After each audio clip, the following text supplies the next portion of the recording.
Caryn Scotto D'Luzia, somatic therapist and author of the Alchemy of Shame Transformation book, and I have the pleasure of speaking with Peter Levine, who has written the seminal book Waking the Tiger and the founder of the breakthrough body-based trauma resolution model, somatic experiencing, that has helped so many people all over the world. Peter, it is such an honor to have an opportunity to speak with you today as one of the greatest pioneers of somatic therapy. Shucks. Thank you. It's good to see you, as always. I wanted to talk to you about shame, because that seems to be a topic that a lot of us work with our clients, and it's very rewarding when it works well, and it can be very tricky when we're working with it. I'd like to read to you what Stephen Porges gave as a definition of shame. Of course, Stephen Porges, the author of the polivagal theory. And according to Porges, he says, shame is a parasympathetic break in an excited state, a fast-track physiological response that can overwhelm higher cortical function. How do you interpret that? Can you interpret that for us? Well, should we start with the first hour? Well, just generally, how do you see that in clients when you're working with them? First of all, I think there are two different distinct types of physiological pattern of shame. Okay. One is the agitated shame, and that you see the child's like this and they're looking away, but they're still like this. Or then there's the full collapse shame. Right. And I think what Steve is talking about when he talks about the excited state and then the parasympathetic, that's the agitated shame state. And that's actually easier to work with because there's more energy to it. Shame is one of the basic biological responses that social animals need to organize into groups, into hierarchies. It's also what lets the little one know that something is really bad and shouldn't be done again. So if the 2-year-old starts putting his fingers, the 3-year-old putting his fingers in his little baby sister's eyes, you need to stop that right away. Right. And so this is a response that stops everything that's in action. It's a break, as Stephen Porges says. Right. And now the problem is when shame has become chronic, when shame isn't repaired. See, shame is meant to be repaired. So, no, don't do that again. And then the child goes like this. It just, you see. And sweetheart, you can't do that.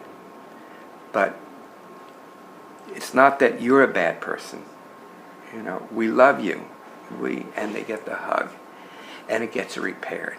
Unfortunately, that often is not the case. And the child is left with this repetitive physiological state, which is very similar to what you see in the shutdown with trauma. And I think that's one of the reasons, actually the physiological reasons why trauma often is associated with same states, because they have a similar psychophysiological patterning. Yeah, wow. Yeah, that really makes sense. You are one of the first people that I've ever heard talk about the connection between shame and disgust. And it seems really important. And can you explain that connection a little specifically right now? Maybe? Sure. Disgust, it probably originates, again, with a biological function. So if you taste something that's bad, not only if somebody else tastes something or eats something that's bad and they start to vomit, all the people around feel that same level of disgust, and the function is to get that out, whatever it is that you ate, or not to eat something in the first place. Now, when shame, so in other words, you're getting rid of something that shouldn't be inside, and that's disgust, getting that out. So in shame, when the person is habitually shamed, is chronically shamed, they are taking in that badness. And so disgust is, in a sense, the biopsychological way that people begin to get out that shame. It doesn't belong in me. I'm not a bad person. And often disgust is a gatekeeper to other emotions such as shame, such as sadness, such as anger. Because often disgust is, blah, wait a minute, that doesn't belong with me. A lot of times when children are shamed, they're shamed by someone who is doing a shameful thing. And so what they're saying is, wait a minute, the shame belongs to what you did to me, not how I feel. So I'm hearing you talk about the externalizing it, externalizing the feeling of the disgust or the shame. Is that right? In other words, you've internalized it. Yes. So the antidote is to externalize it. Got it. That makes a lot of sense. How about seeing it back at its source? There's a lot, people write a lot about seeing shame return back to its source, whether it's a parent or a school teacher or whoever did the shaming. How do you feel about? What do you mean return to the source? I'm not sure I understand the question. If you're working with a client in a session and they suddenly remember re-experiencing a shaming that happened in school, say maybe first grade, and they remember the teacher in front of the whole classroom sort of humiliating them. Humiliating them basically, which there's a close connection between shame and humiliation. I mean, in the work, that sense of not only externalizing but saying, well, that teacher was the one who really owns this feeling, not Peter who it belongs necessarily. to. Yeah, who it belongs to. Right, the child just made a mistake, or the child didn't know an answer. Right. It wasn't that they're a bad person again, Right. and the teacher is shaming them and humiliating them. Humiliation is a form of chronic shaming. Shame has a biological function, again, to keep us from doing things that interfere with the social group. Mm-hmm. Humiliation is valueless. It only breeds corrosive emotions. How about, that brings me to the question of the blame game in a session. So just give you an example. You're working with a client and you have a good rapport and you're making good progress. You've been making good progress over a number of months.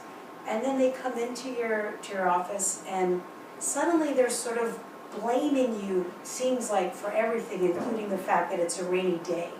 And it just kind of feels like you're playing a blame game. What is that pointing to, and what are some ways of working with that? Yeah, well, it's another fairly complicated question, and of course it's not a matter of if but when.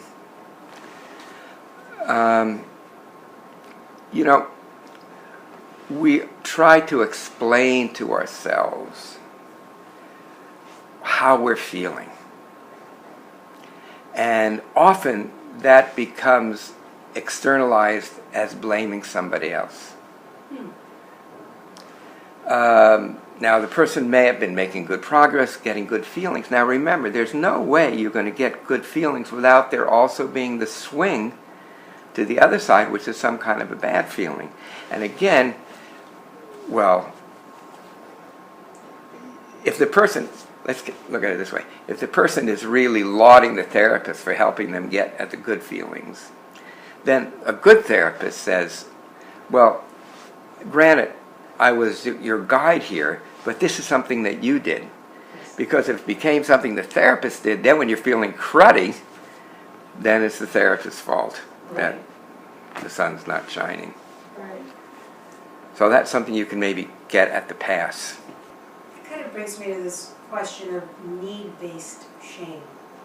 And what I mean by that is the embarrassment that comes up, whether it's in children or adults, when they have needs. And sometimes that particularly can come up around being ill or aging, and suddenly there's this big embarrassment and apology over, I'm sorry that you have to move the chair or that we have to do this or that.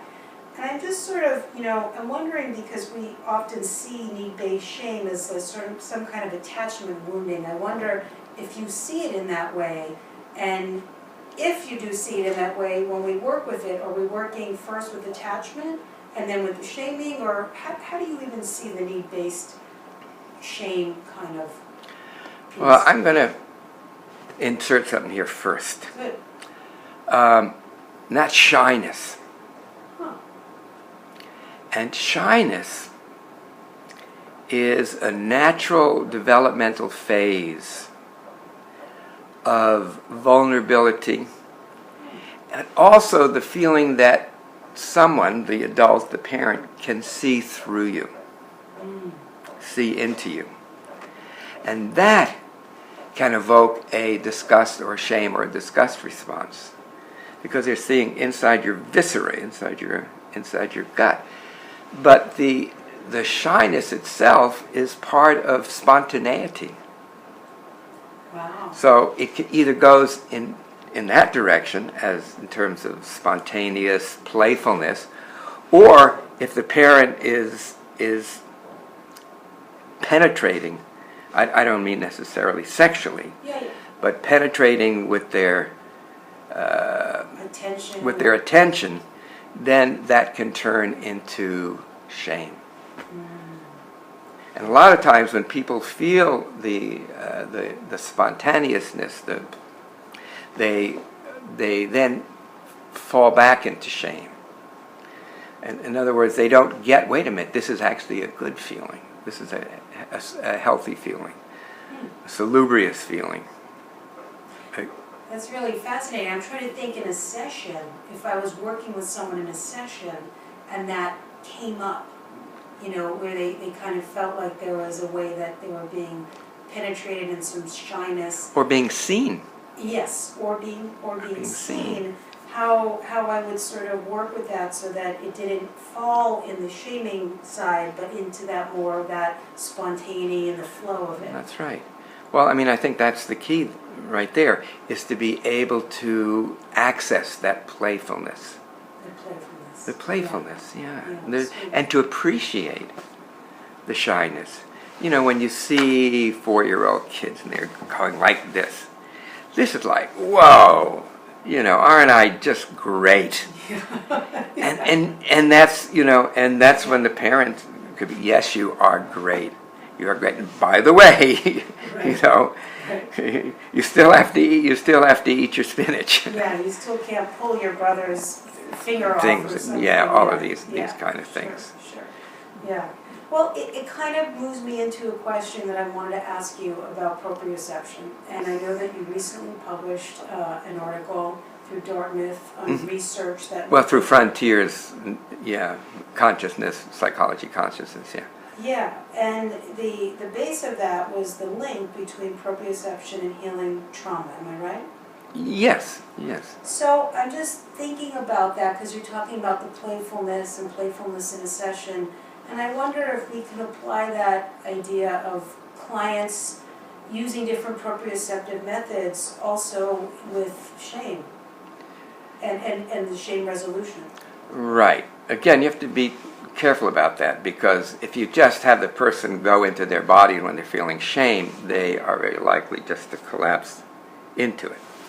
So one of the tools I find to be very helpful is to have the person become aware that their eyes are averting, that their eyes are looking away and down, that their shoulders are kind of slumped over, and then to guide them, to lead them through an exercise where, okay, as you notice that, and if you just let it increase just a little bit, what would that look like? What would that feel like? And then what would it look like and what would it feel like when it begins to turn around and go in the opposite direction?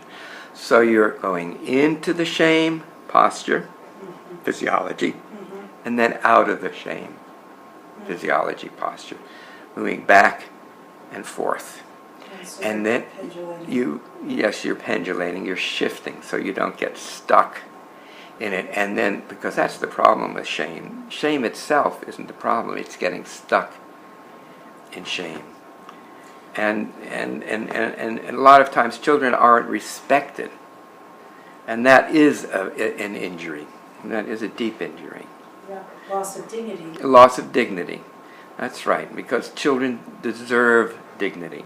People observe. All All beings, people all beings do deserve dignity. Yeah. And when again a child is just shamed and shamed, you're taking the dignity away. You're taking that underpinning of what it means to be a self with other selves. Yeah, I love that about your work.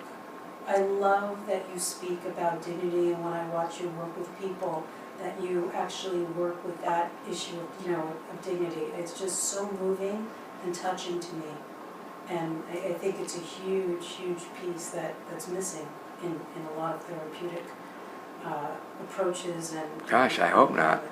Well, sometimes it is, but I really Yeah. love that being key. That actually brings me to a question. It kind of ties into what we're talking about right now. Very often in somatic schools of movement, they will talk about the authentic self is movement. And I see that yoga and dance can be very therapeutic for chronic shame survivors. And I'm wondering if you see that connection there, and if there's any pitfall into viewing that as being reparative, the movement itself as being, the authentic. Well, indeed. Look, when a person is traumatized, that's something that the body does. The body stiffens, the body retracts, the body constricts, the body collapses into helplessness. These are all things that the body does, right, in trauma or in shame. What we need to help people do is find new bodily experiences that contradict those of shame and helplessness and freezing and contracting. And movement is a good avenue for that. Now again, it's not just movement, but it's movement with awareness of the movement, of finding really the inner movement. And it's the inner movement that I believe takes people towards a reconnection with the authentic self. And that's not the ego. That's not the ego, the self in the ego with a small s. It's the purposeful intentionality of the organism in its movement through life that is the authentic self. I think it's a really brilliant part of your teaching when you teach about inner movement. And it took me a little while to understand what you meant. And I hope and I feel like I do now, but can you give a concrete example in a session of how you would distinguish inner movement for someone? So we're having a session, I'm sitting there, and what would be an example of Well, let me give an example of the way things used to be done, for example, in psychodrama or certain types of Gestalt. So you'd be working with a client, and they would be making some kind of a gesture. And often the therapist would say, well, exaggerate that. Right? And you would exaggerate it. And now really exaggerate it and make some sounds. Now really, really exaggerate it. So it goes towards a catharsis, towards an escalation. Now, for some instances, it's useful to help a person get in contact with their emotive expressive feelings. Yeah. But what really takes people deeper is when they find out where that movement comes from on the inside. And that's why proprioception and kinesthesis are so important in restoring the self. Because it's in those inner movements. Oh, okay. So instead of just clenching my fist and opening my fist and being really angry, what's it feel like when I open and when I close? And then when I open, wow, that's interesting. I feel my chest expanding right now. So one sensation leads to another, to another, and to another. And that's what you find in the uncovering, the discovery of the authentic self movements. And there are movement systems, for example, that really focus more and more on the inner movement, such as authentic movement. That's even called authentic movement. Yeah. I'm also thinking about inner movement in the sense of your concept in somatic experiencing of energy wells, and the energy being held in certain places, and also in certain dimensions, let's say, certain parameters. And I don't know how you want to explain energy wells, but I'm thinking about in terms of Again, you got to give me like an hour at least. Yeah, but I'm thinking about the connection between shame being a contracted state and the energy kind of contracting intensely. And as we work with folks to unpack that shame, that maybe that importance of the energy wells comes in. Because if people just sort of go from that very contracted state, maybe I'm wrong, maybe you don't agree with that, but to a very sort of like, oh yeah, I have all this pride, that might be too much of a jump in terms of energetically. I never see that being very sustainable when people go from the one extreme of shame to the very sort of polar opposite. Well, I'm wondering if I tend to agree with people who have strong opinions, so I'll agree with you. Does it harken back to your idea of energy well, or is Well, something I think else? let's look at something maybe a little bit more simple. Okay. Okay. The nervous system can only learn one small new thing at a time. And if you try to learn too many things, if you try to teach a nervous system, a body, too many things all at once, they tend to interfere with each other. And so, in that way, I think it's important to just take one little step at a time until it really becomes embodied, incorporated in the person's being, in their nervous system, in their development. That makes a lot of sense. It makes a lot of sense. I'm glad you clarified that. I'm thinking about the work you did in Kosovo. I believe you were in Kosovo in 19... Well, Croatia. Oh, you were in Croatia. And you were working with trauma healing there, and you've been working with vets coming back from Iraq. And I wonder if shame was something that showed up in the work, in those kinds of combat and, post-conflict, and if, there was anything particular that stood out for you in terms of how you worked with those populations. Yeah. Shame.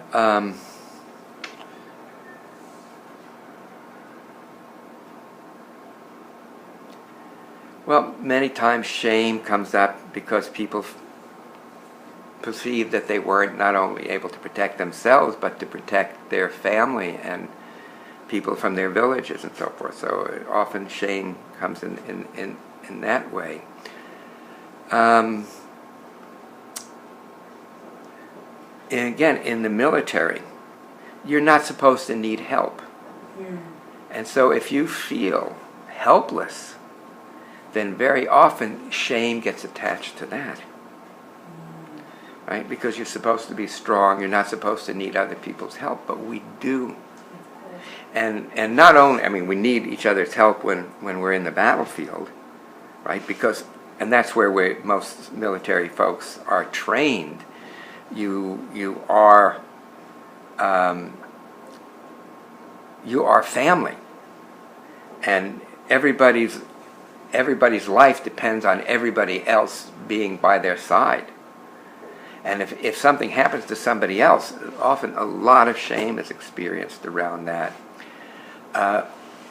Feeling the vulnerability of losing friends, losing family, right? Because it's family. And it's just, you feel just such sorrow and grief. But because we're taught not to, in the military, we're taught not to have feelings, because you don't want feelings on the battlefield. That would only interfere with things, that would only get in the way of your functioning. Yeah. But then, because we're unable to feel them and process them, shame tends to fill that void. Wow. The neurofeedback technology is something they've been using with vets and people that have had trauma and so on. And I'm just wondering what your sense is in terms of being able to create new neural pathways for things like acceptance and worthiness and belonging. does it seem useful in terms of, seeding the new positive? Does neurofeedback seem useful? Is that what you're... Neurofeedback, yeah. I think so. I Yeah. think neurofeedback has a lot of potential and has been, poorly utilized because, again, it's one of these things that's not accepted now on whatever it is, randomized, double-blind stuff. But I think it's valuable. I think it's very valuable for kids who are ADHD.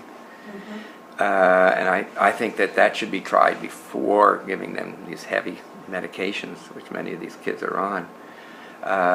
And in a way, I see SE as a form of neurofeedback because you're picking up a lot of, the therapist is trained to pick up a lot of these very subtle shifts in the body and in the nervous system, and you use that feedback.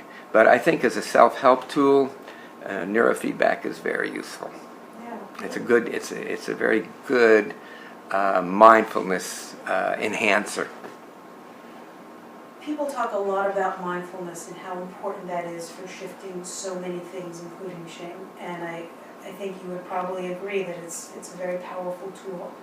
But in the shame cycle, that downward spiral cycle that we were talking about earlier, sometimes mindfulness comes in too late, right? Because the cognitive mind is kind of hijacked. Sure. So in terms of how you would use or how you would think about using mindfulness with clients, and it's particularly connected to shame, would that be sort of pre and post, like the shame attack?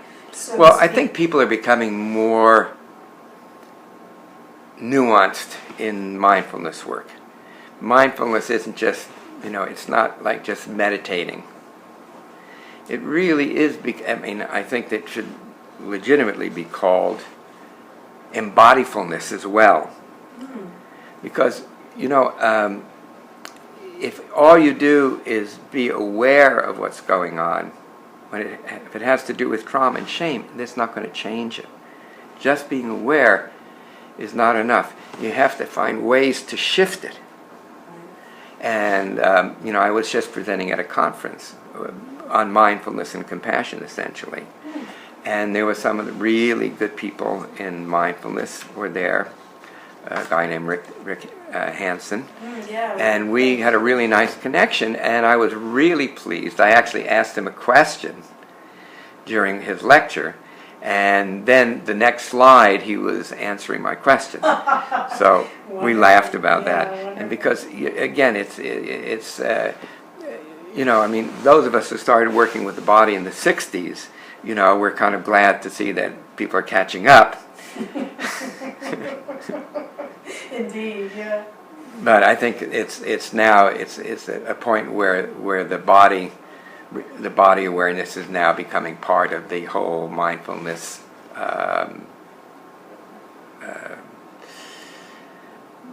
mindfulness understanding.